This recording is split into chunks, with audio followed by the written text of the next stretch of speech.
founder of Boston Dynamics, Mark Reibert, and their new robot, Spot.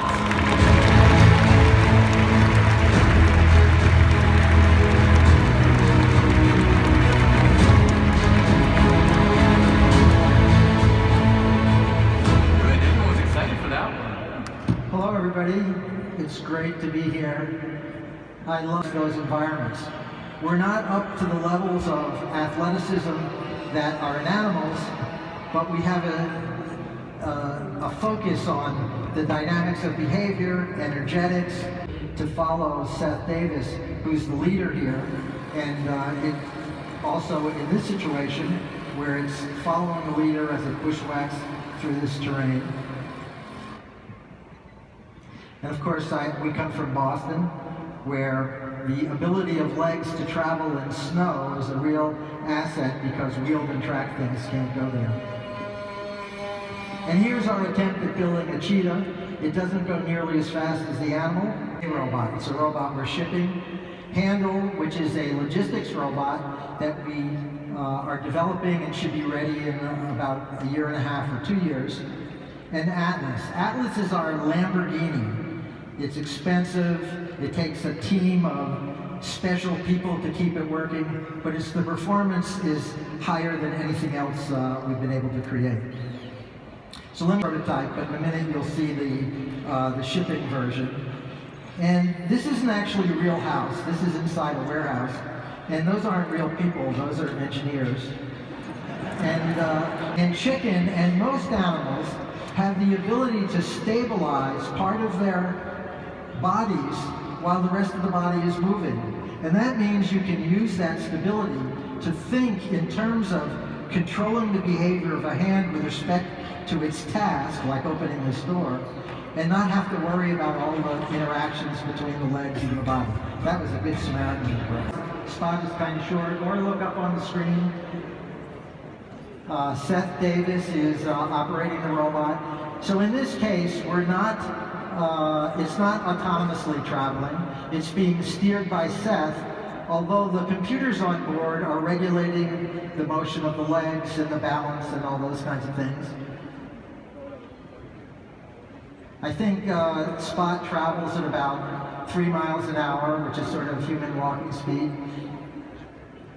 It's got cameras on the front, the back, and the sides, which it uses to navigate around obstacles and autonomously travel through space. For those of you who didn't get to see the robot, we're going to try and take it out in front of the building sometime after the talk so you can get a chance to see it. And we'll even let a few of you drive it if you like. You'll see how easy it is.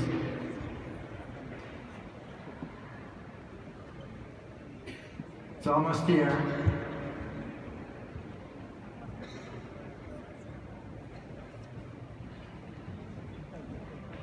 It's cameras and it's other sensors to navigate the stairs. And I don't actually know where I'm supposed to be now, but... So we'll just do a little demo of some of the capabilities of the robot. The robot coordinates the motion of its legs with its onboard computers. Here it's using a walking gait, one leg moving at a time. It was trotting when it came up. I think it has a slow walk it can do. So these are gaits that animals use. We're not always sure if there's real utility of those animal gaits in a robot like this, but it's interesting to explore. And the control systems that coordinate the transitions are really interesting. Here's a running gait. I think of that as the happy gait for Spot. I wish it ran all the time. And this is its show-off gait, where it's just hopping on 2 legs. Someday I hope we can get Spot to hop on 1 leg when it goes. Now, one of the things about a legged robot is it's omnidirectional. So in addition to being able to go forward, it can go sideways, it can go backwards, and it can turn in place. And if you look carefully, you can see there's cameras. Here, go around one more time. There's cameras in the front. Right here, there's a set of stereo cameras. There's a set here, and there's a set in the back. And those are used to look for obstacles, but also to keep track of where the robot is in its environment. Spot can use those cameras to go over terrain. You already saw it come up the stairs, but here you can see it adjust itself as it goes over the box. You want to come over sideways? Unlike animals, Spot has cameras in the side, so it can do things like go over obstacles sideways or even backwards. Great. And it can also avoid obstacles. I'm going to be an obstacle for a minute. Okay, so Seth's going to honestly just try and drive it towards me. But Spot doesn't really want to run over me, so it sees me and plans a local path around. Now, one of the really cool things about Spot is it's got an arm in addition to its legs. And I'm going to give you all a homework assignment. When you go to dinner tonight, sit at the table and keep your shoulder fixed in space. That is, you're not allowed to move your body. And see what you can reach at the table. Most of you won't be able to reach your water glass. You certainly won't be able to reach the butter dish, which is a little further out. And I think that all of industrial robots that are nailed to the ground or bolted to the ground are missing a bet because they don't have a mobile base. So Spot can use its body in order to extend the reach of its arm. It's a mobile manipulation platform, and that really makes it much more effective. The other thing that Spot can do is decouple the motion of its hand from its body. We like to call this chicken head mode, as you saw in the video, but it's really an important tool for being able to make a robot where the controller is just worrying about the task the hand is doing, and it doesn't have to worry about all the coordination in the robot. So thank you, Spot. Thank you, Seth.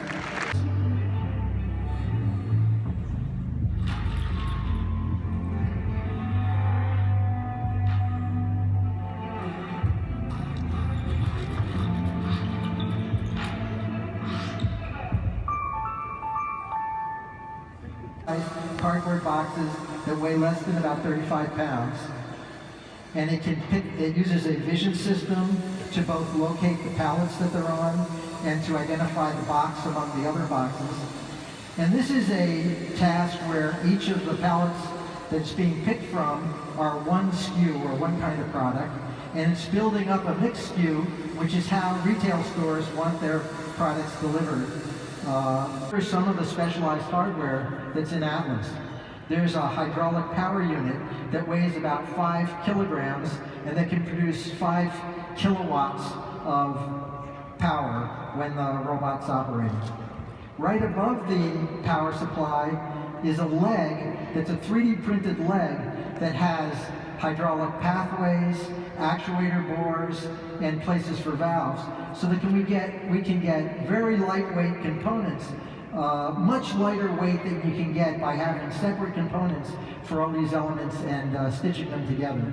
And there's space frames and manifolds and many things that we're using advanced 3D printing and optimization design in order to make the robot what it is.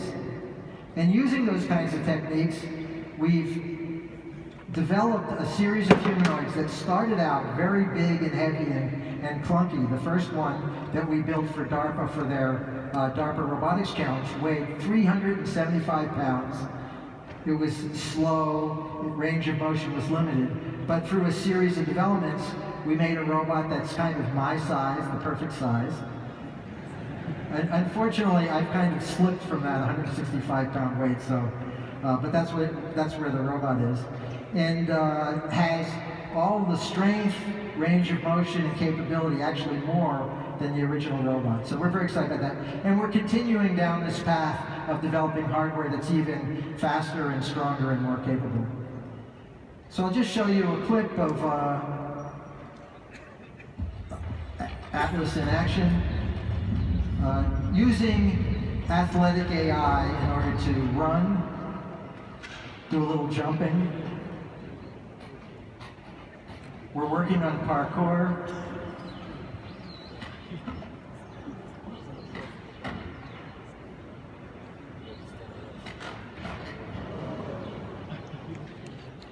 And we started putting together some simple gymnastics routines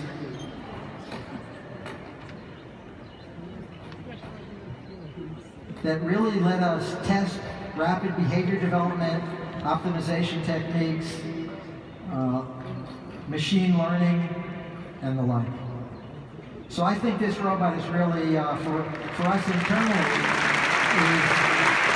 thank you. This robot internally is really exciting because it lets us think about the long-term problem of understanding how people and animals work in terms of their mechanisms and control, and try and capture some of that, and maybe even using the robots as tools for furthering an understanding of people and animals, and also just the engineering challenges of making advanced robots. Thank you very much.